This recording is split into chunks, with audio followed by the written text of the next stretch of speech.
time the year ends. Now, that's heavily weighted with oil, and it really is a tale of many different commodities when we talk about what's happening in that world.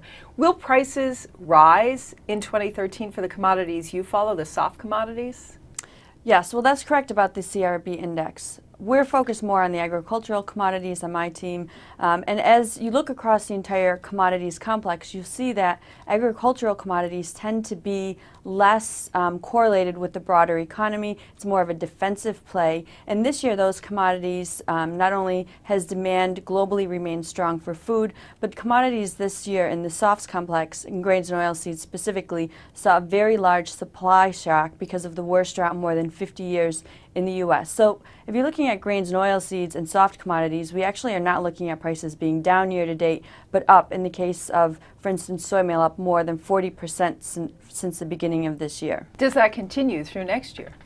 Well, we are bullish still on grains and oilseeds in the beginning of 2013, particularly for grains.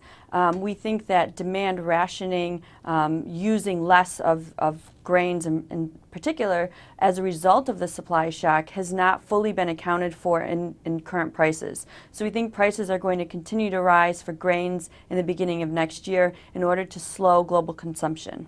You point out in a recent report these prices are very volatile to start with, and you actually see short positions unwinding early in 2013. Tell me a little bit about the market dynamics that you're looking at and volatility as we head into the new year.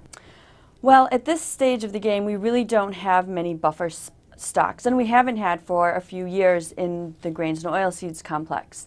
And when you don't have very many buffer stocks, if you have a drought in one or two parts of the world and supplies shrink even further, it has a much more dramatic impact on prices. And that's the situation we're in right now. We are expecting better weather next year, higher area planted to allow supplies to increase. But if that doesn't come to fruition, the fact that we don't have any buffer stocks at this moment means prices could continue to rise and reach new highs in the coming year. I always love talking to commodity people about China because you have an interesting perspective in terms of demand. What's your view on what's happening with the Chinese economy vis-a-vis demand?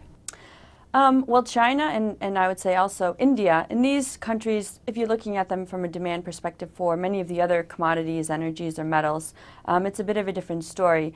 But the long-term growth and demand for agricultural commodities is something that we expect is going to continue for agriculture.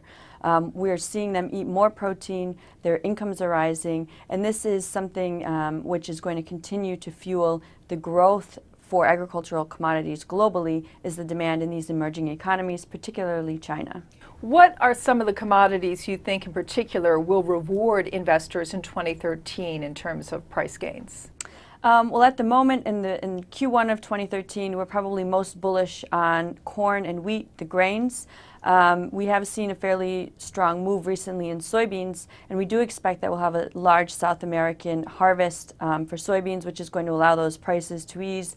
But in the grains complex, we're really not going to get much of a supply online until the North American harvest next season. We've continued to see feed demand remain strong for grains, and we do think that grains would be the best, is our most bullish call for Q1 of 2013.